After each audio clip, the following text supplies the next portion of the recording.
Hi everyone! Welcome back again to my channel. This is Taiwan Vlogs. For today's video day ay isi-share ko sa inyo ang mga rules and regulations sa loob ng bahay ni Amo about sa pagiging isang domestic helper, ang personal appearance, conduct, pag-uugali natin.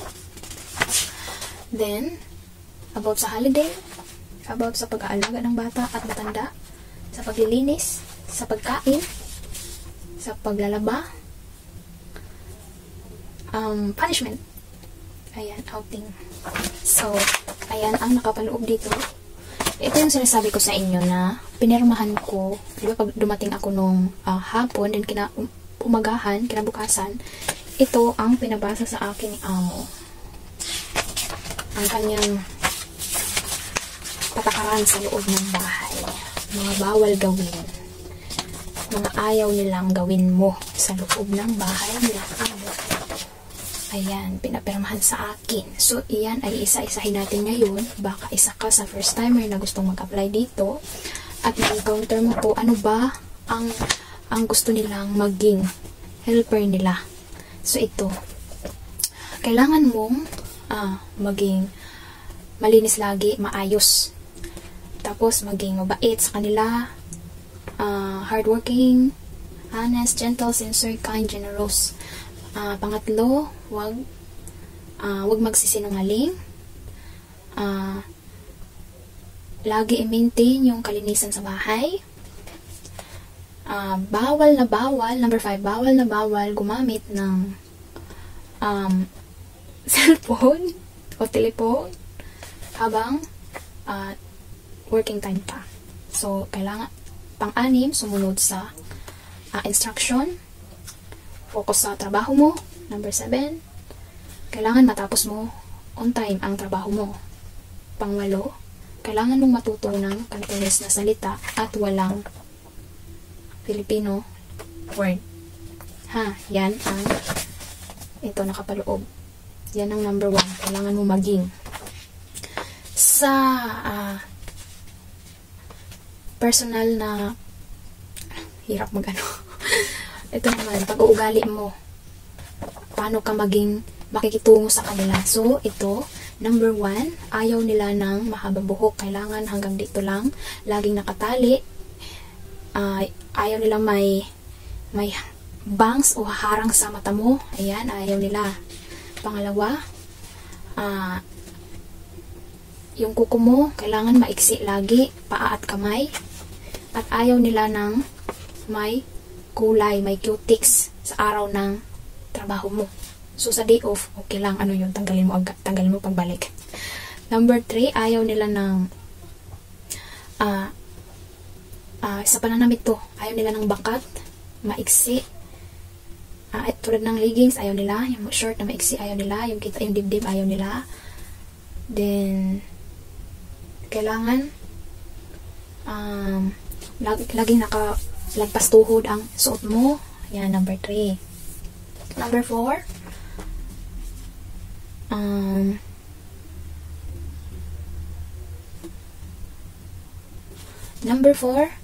kung galing ka sa labas, magpalit ka ng damit, or kung pupunta sa magulang, ma-extra ka dapat na damit. Kumbaga, yung damit galing sa labas ay hindi mo isusuot sa loob ng bahay. Yan. Pati ang tsinelas, may panglabas at pangloob. Yan. Number 5, walang make-up sa oras ng trabaho. Number 6, wag na wag kang gumamit ng cellphone pag nagtatrabaho ka. Kahit ano pa yan. Kung emergency man, paano? Emergency daw pwede. Paano kayo malaman kung emergency, kung bawal sagutin o bawal gamitin yung cellphone, di ba? Pwede ka lang gumamit pag day off mo ng sarili mong cellphone. Then, number 7, makinig sa instruction. Kailangan matapos on time ang trabaho, malinis. Walang iiwang kalat. Then, number 8, mag-assess sa pag-alaga ng bata or matanda. Number 9, Huwag daw makipag-usap o makipag-chat sa kapwa nating helper. O diba? Habang nag-aalaga ka ng bata or matanda. Number 10, huwag makikipag-usap, huwag i-chismis sila. Huwag daw sila i-chismis. Number 11, pag nakabasag ka, kailangan mong i-repair or bumili ka ng kapalit nito.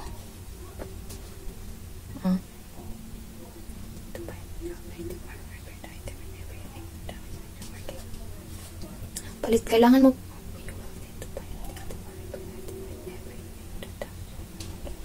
pag nakabasag ka, papalitan mo. Buti na lang. Hindi pa naman ako nakabasag ng marami. Mga ano pa lang naman, 2 kutsara, 2 platito, 1 pot. yun nabasag ko. Tapos, number 12, bawal magsulat-sulat kung saang pader or maghulog ng basura sa bintana kasi may multa may multa. O ito, naka-highlights. Inulit-ulit. Bawal gumamit ng cellphone. O, diba? Pangatlo na yan. Bawal gumamit ng cellphone. 14, respetuhin daw sila. Silang amo. Siyempre naman. Yun ang kailangan. Respetuhin mga matatanda. Sila daw. Ito, naka-highlights pa. Ulit lang.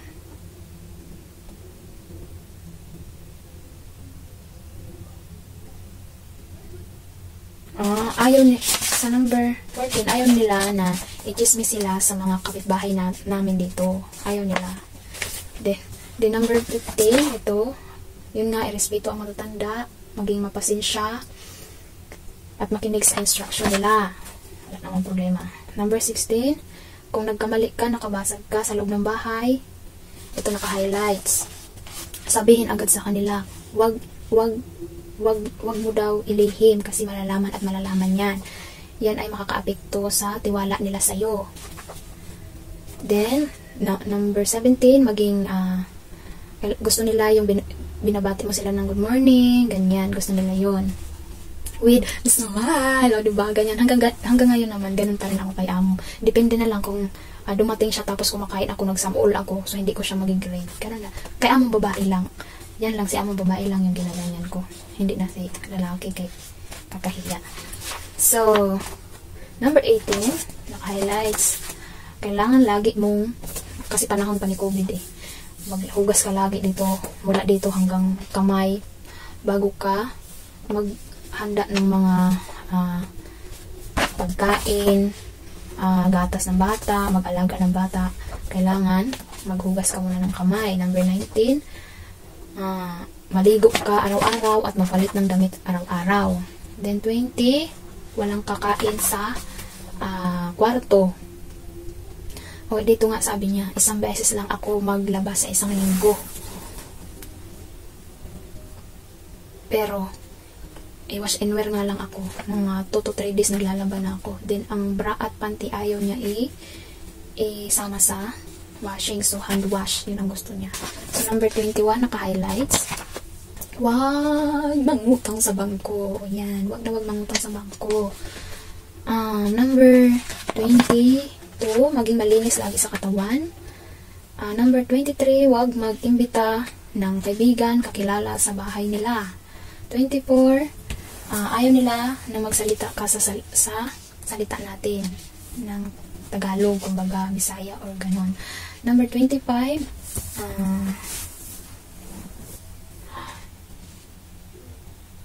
take care of personal matters after work or continue.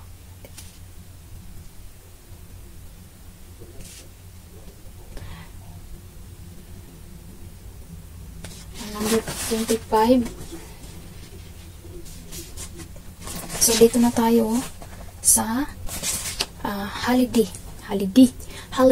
So meron tayong number 1, meron tayong number 1 is meron na tayong weekly off. Kung gusto nilang baguhin, kung may okasyon, kung kailangan nila, ay lagi naman ako nag-OT, so wala silang problema.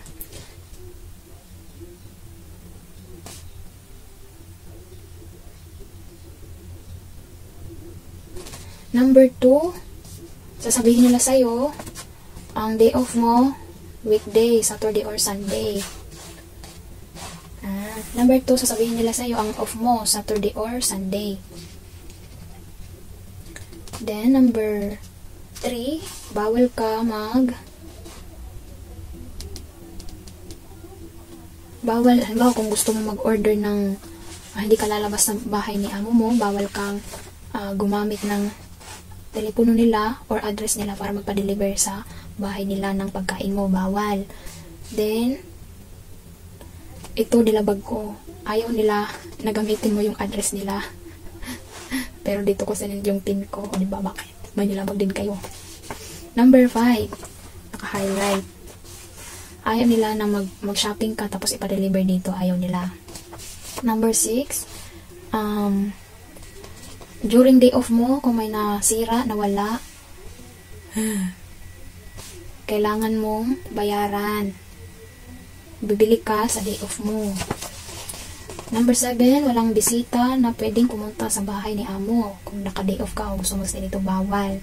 Number 8, bumalik ka 8:30 PM. Bago mag 8:30 PM sa day off mo. So, dito naman tayo guys sa pag-aalaga ng bata or matanda. Number 1, huwag mong iwan ang bata na mag-isa sa bahay. Number 2, bawal ka maglapahid-pahid ng kung anong ointment like katingko or efficacent. Ayaw nila. Number 3, isara ang mga pinto sa loob o labas ng bahay. Number 4, bawal ang Tagalog o Bisaya na salita. Kailangan English. So, number 5, follow and take care. Sundin mo.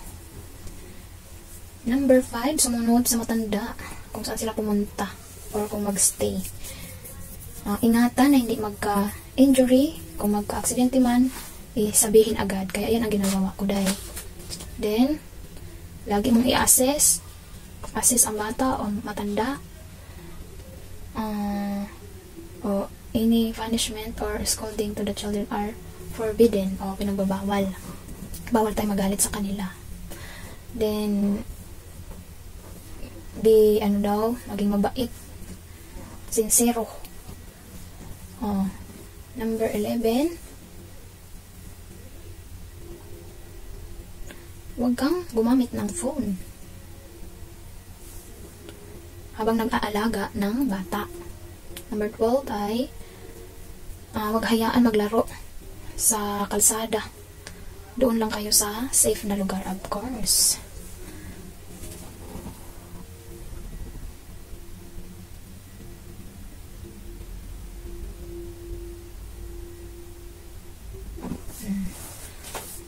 Lagi kang maging aktibo.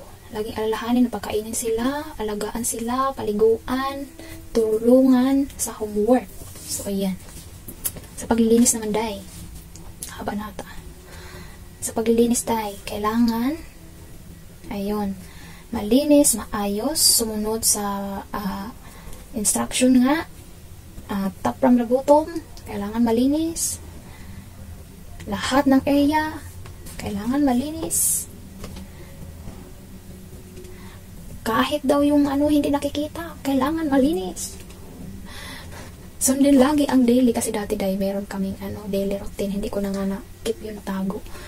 Then yun nga, every week deep please cleaning.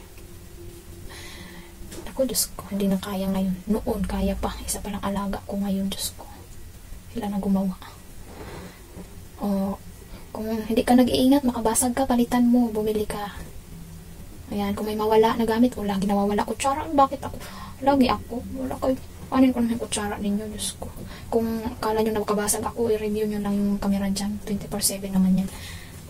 Kaya hindi ako hindi ako natatakot kasi pag, alam nyo, pag nakakabasag ako, sinasabi ko kaagad. So, yun nga ang sinabi nila, huwag ililihim kasi malalaman at malalaman nila. So, yung kutsara namin, iwan ko bakit nawawala.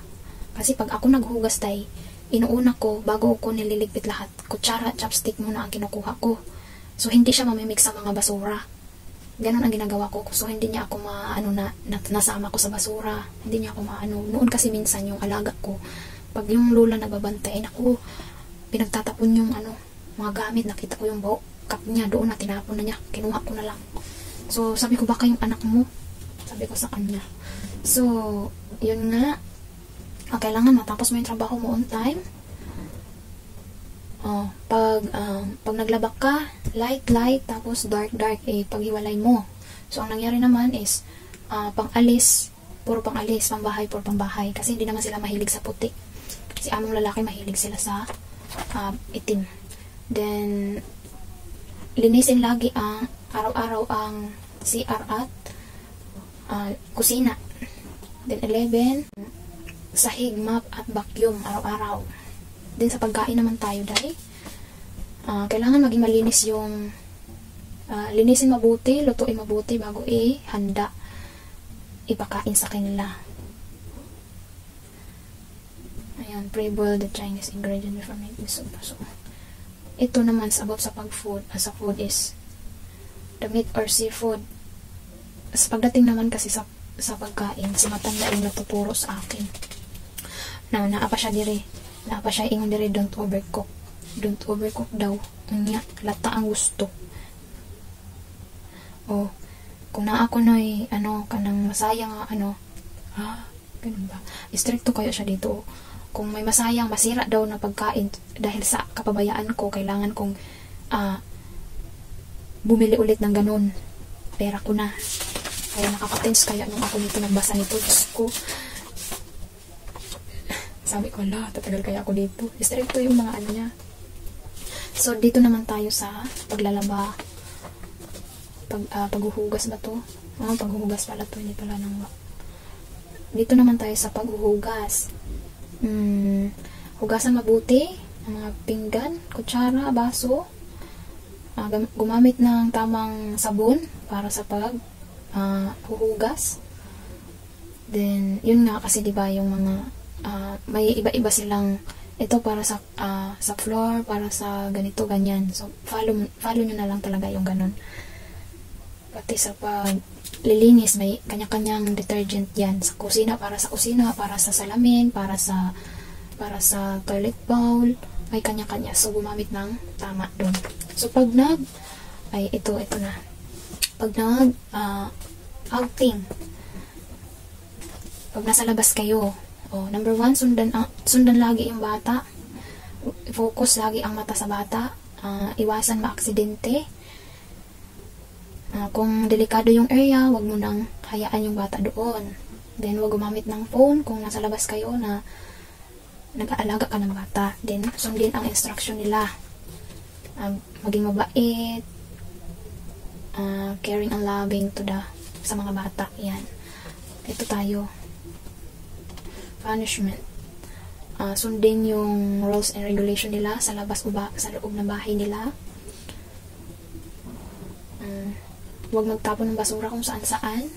Kailangan yung basurahan sa loob ng bahay ay maayos. Hindi nakatuyang-yang, nakabuka. Bawal magtapon ng tubig sa bintana kasi penalty day, bawal. Basura or tubig, bawal magtapon kasi diba, mataas na building. Yung iba nagsasampay doon sa baba. Bawal. Kahit magsampay ka na may tulok-tulok pa, bawal. Kasi sinita ako ni amo noon nung nasa Tinshuway pa kami noon, nagsampay ako ng basa, bawal pala. Kasi pwede magreklamo yung sa baba. Then, ito, kailangan, may penalty din pala dahil pag hindi ka nag-seatbelt pag sumakay ka ng bus or taxi, kaya kailangan daw magsuot ka, may penalty daw.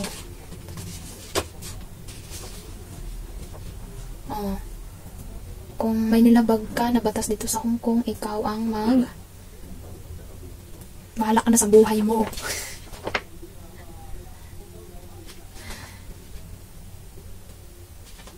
Ano kaya ibig sabihin dito na? Number 6.